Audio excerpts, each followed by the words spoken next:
நான் ரொம்ப ஆரம்ப காலகட்டத்திலேருந்தே ராஜேஷ் என்னுடைய நல்ல நண்பருங்க. ரொம்ப சினிமா இண்டஸ்ட்ரியில வந்து ஒரு அ ஒரு மிக ஒ அரிதான, அறிவுபூர்வமான அ சிலர்ல ராஜேஷ் ஒருத்தர்.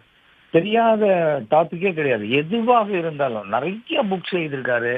அப்புறம் வந்து அவர் வந்து கிறிஸ்டியனாக இருந்தால் கூட, ஒரு ஜோதிடத்தின் மேல மிக அபிவிருதமான நம்பிக்கையும், அப்படி ஜோதிடம் பார்க்கிறவரும்.